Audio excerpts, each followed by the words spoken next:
Many of us have a love-hate relationship with the IKEA, but we still spend a lot of time looking at the webpage, comparing products and seeing what we should bring home.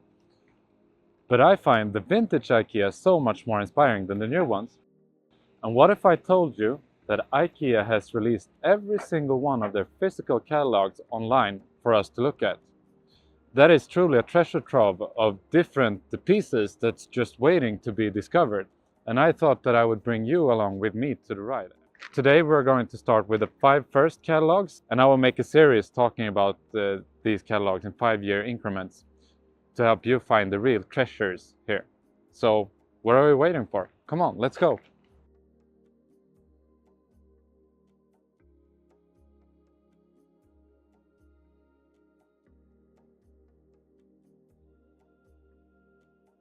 So, where can I find all these IKEA catalogs?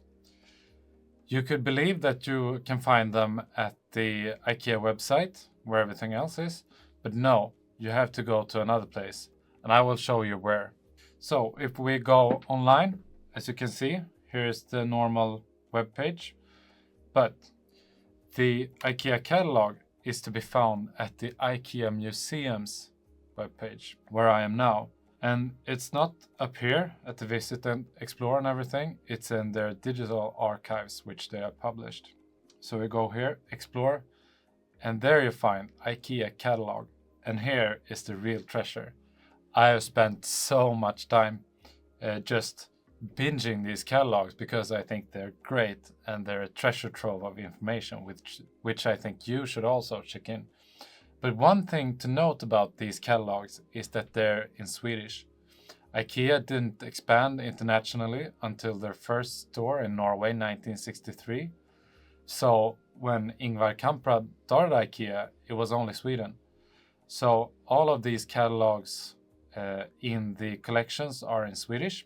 And I have looked at the webpage and it says that they will publish some catalogs in other languages in the future. But as of today, there's only Swedish catalogs.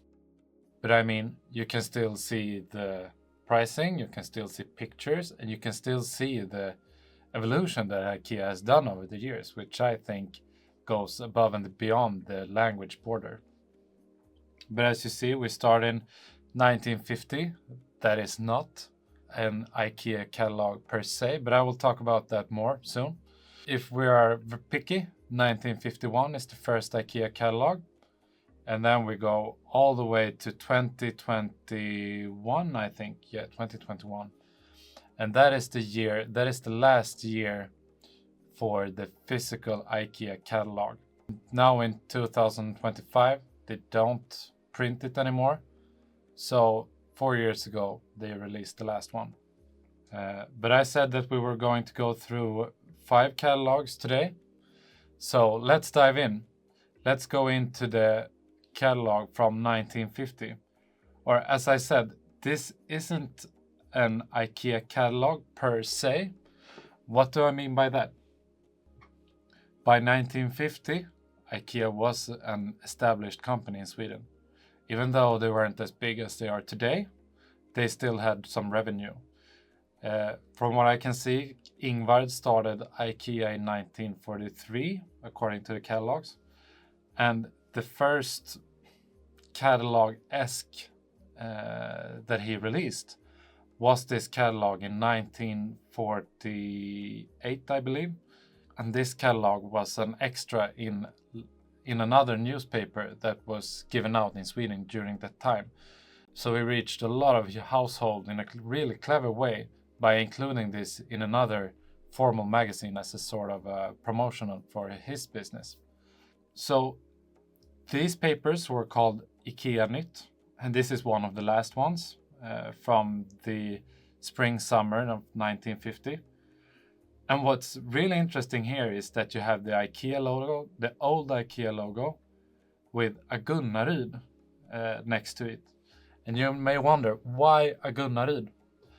That is because IKEA stands for Ingvar Kamprad, Elmeryd, which is the farm where he grew up, and a Gunnaryd, which is the closest small town to Elmerid, where he grew up.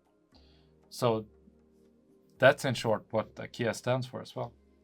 But if we look here, you can see that there was at that time also all kinds of stuff. He sold cameras, he sold household utensils, coffee cups, cookware, everything.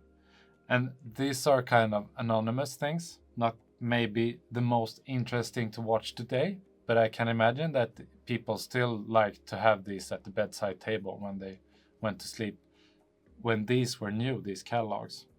If we're looking, I found this really interesting. When I read one of the biographies about Ingvar Kamprad, I want to remember that he started out his business career as a whole selling pens. And it's quite fun to see that the pens still kept on here as well. So yeah, stoked about that. But here is actually something interesting, which I think makes this into why IKEA Museum has published this catalog. And that is the furniture. Because here you see you have some clocks on the left side. But here you have one of the first shelves that they sold. The Ideal, or Ideal, as you would say in English, which is a flexible bookshelf. And I actually think it looks quite contemporary. That would work in almost all homes today as well. And then you also have this outdoor furniture. But I want to go back to the Ideal shelf for just one moment, because I can imagine that this is one of the important things when talking about IKEA history. So talking about this shelf, there is actually a detail here which I don't know if it's that well known outside of the IKEA community. And that is, here we actually see one of the first furniture which Ingvar Kamprad named after something. So instead of categorizing his stock with numbers and such, which Ingvar thought was really way too hard and way too ineffective to work with, because he couldn't remember which numbers belonged to which type of furniture, which type of spoon or fork. He actually came up with the idea, but I can remember names. So he started naming his furniture. That way he could have a better idea of what it was, because you can always take a name, put it on a piece of furniture, and then you remember at least somewhat what it is. So he started with that, and as you all probably know, then the rest is history, right? Because you can see here in the catalog, if you go back to the utensils and such, you have numbers 727. No one remembers that kind of stuff. It's impossible. So going back to these pages, here you can see that you have a lot more fixtures, and you have some tables, and you have that kind of stuff. So you can really see that they are starting to pivot against selling furniture instead of only the small things which he has been selling so far, because he saw that there's money to be made with furniture. And this is a really short booklet. It's only 16 pages, so it goes really fast when you're looking at it. Now we go to the real interesting details, and this is the catalog, the really first catalog from 1951. And you already can see that a lot happens. We have a completely different format. It's lying down horizontally instead of standing up. And I really do love the beginning of this catalog. It says in Swedish, but I will translate it to the best of my abilities for you guys, so you also can see what he wrote. And remember, in Sweden, you don't brag about money. This is a cultural thing. You don't talk about money. And this was something that was really ingrained in the Småland community as well, where Ingrid grew up. So with that in mind, I will read out loud for you. Our new catalog that we hereby leave to you is not at all in any way special. It's just a collection of furniture which we can sell to you for a very low price. Then he goes on to say that he has close contact with his suppliers and yada yada yada. He can haggle down the prices. He has some good qualities. But the main thing to take away is this really first paragraph that he just says, like, here you see, here's our catalog, nothing special, but here you go. This is kind of a big thing with the culture at the time where IKEA was operating. I think it's fascinating to see it in the catalog in that obvious way. It actually gives me a bit of a goosebump reading it out loud. But continuing on, you can see it here that now it's a full-blown catalog.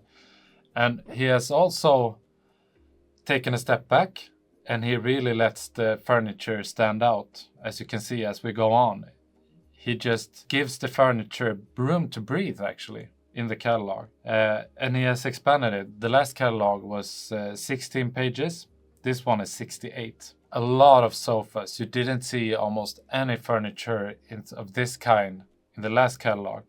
But here he really pivoted that he wanted to furnish complete homes with more furniture, actual real furniture. And here is one piece that I really do think is quite nice. One piece of furniture that I really like is these bed cabinets, which with fold-out beds. I mean, people didn't have big spaces to live in that time period, so having a fold-out bed was probably a no-brainer for many. It's fun to see them here. If you were to talk with different Swedes about furniture and showing them this catalog, I would guarantee you that many would recognize a lot of these furniture as furniture that you had at your grandparents' place. I sure do. I recognize this table. I have seen a lot of them during my years. Also, this table as well is really, really, really common in Sweden. I don't know how many of them were IKEA per se. We have just seen our fair share of them.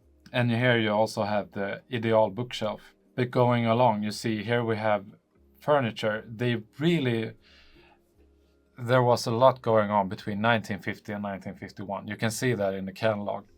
Just with how they redesigned it and completely abandoned the old range to focus on something new.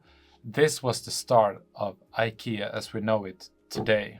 The previous IKEA made it possible by ramping up and making sure that Ingvar found his place and found what he wanted to sell to make money. This is the foundation of the IKEA that we see today. And I think this is kind of fun. You actually have original paintings sold by IKEA. You don't see that today as well, but this is also Ingvar trying out stuff, just throwing stuff at the wall, looking at what works and what does not. I'm not 100% sure, but I think that these paintings disappear in 1952, but we will look at that soon. We'll just hover over these. I think these heating elements are quite fun because they are dangerous. I would never put one of those in my house, but 1951, it was acceptable. And probably, I'm not sure if these came to the catalog after, but here you see that they actually have the old numbering system still. They haven't gotten any new names, but that is because it's probably the same series. So why put work into that when you can just use the old ones and focus on the new? So I'm not surprised that these are unnamed. But there we have it. The first official IKEA catalog. So the catalog from 1952 is kind of similar. There isn't a lot happening here, but there are some key things that I want to hover over real quick. But as you see, here we have some news on the Sankt Eriksmässan where IKEA was showcasing furniture, where Ingvar wants to make it known that they were in Stockholm and showing off their furniture. It was a big thing then. But what's interesting, and which I will probably talk about in another episode, is that they actually got banned from this furniture fair later on due to the same, they simply just got banned. So that is an interesting thing that they're showcasing now. But as I said, I will probably talk about it in another episode. Looking at it, I mean, it's kind of the same thing here. You just have the furniture until you come here. Here you have a chair that is really, really interesting. And if you like the sign, you probably recognize it. Here its name is Åke. And I will just let you look at it for a bit. And let me know in the comments if you can see what it is. I would love to hear from you. But if I don't get the right answer, I will do another episode. But remember this, because this is cool. So going on. As I said, we had we have all this furniture, and I will just hover over until I get to the next detail, which is kind of interesting here as well. Because between these 2 years, there isn't a lot happening. They do the same range, kind of. Here you can see that they are expanding, though, with their sofa tables. And you can see that what's not a sofa and an easy chair or dining table, it gets a lot more room in this catalog. So you can see that, again, IKEA is trying out stuff, seeing what works and not. They also have a lot more lamps this year than they had previously. And here is news. They start with mats. Maybe not that interesting, really, but it's interesting to see that 1952, they are working with broader ranges. And also here, you can see that they are importing stuff from Belgium. So IKEA was early with getting international sourcing stuff. To say it right, sourcing their furniture and furnishings. And as I said, 1952, it isn't really that much to look at, except for the chair Åke, which I think is quite interesting all of its own. But as I said, IKEA found inspiration from something else there. Let me know if you know what I mean. Or IKEA probably found inspiration. I don't know. But they're similar. So, 1953, you can see that they hold the same type of catalog. Here we have other interesting stuff, which I will go over, or which I just got over. Here you have their new shelving system, which we will see in a later part of the video here. Or yeah, this wasn't the shelf. What is very clear is that this shelf comes in a lot of places in this catalog until you see the pure, like where they really showcase it for what it is. And it's very similar to another shelving unit that is also Swedish made. But I really love how they sell this unit, because it basically says if you have one room in your apartment, of course you choose Piccolo. Or if you have 8 rooms and a kitchen where you live, of course you choose Piccolo. He really wanted to showcase how flexible and how you could really have a wide use for this shelf. And this is also a take on another famous Swedish brand, which I will not name here, but if you know, you know. I just find it really fun, and this is part of the reason why IKEA sometimes has been in troubles with other companies. But my stance is that this is purely IKEA's own design, because this differs quite a lot. Even if it has a similar function, it differs quite a lot from the other manufacturer. And I would say that I prefer the IKEA design. Let me know if you prefer the other one. But here it isn't really a lot to go through. Again, that shelf was basically what I thought was most interesting in this catalog. 1954, this is the last catalog we will look at today, but this is really where I find things to start getting really interesting in the catalogs. When I look at 55 to 60, you will see that the catalog changes quite a bit. But yeah, and in those years you will also see a lot of other things that really make IKEA to take off, or it really gets IKEA to take off. But as I said, you have it gets really obvious when you look at these catalogs that there wasn't that much happening now at 54, because I would say that now they are kind of keeping their line of furniture what they are, focusing ahead, because even in like the general how everything is done, it's the same catalog as 53, with some slight exceptions. The Lyngby chair, the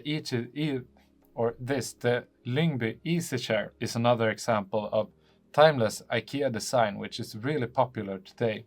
at least here in Sweden. These are kind of rare, but they are a really, really good looking chair. You see them pop up in the auction houses sometime, and me personally, I would love if IKEA would do a recreation of this chair again, because I think it would sell like hotcakes. And here you only see it from behind, but basically this is a genius easy chair because you can buy it as one and have it standing by itself, or you can buy 2 sections, or you can buy 3 sections and put it together into a sofa.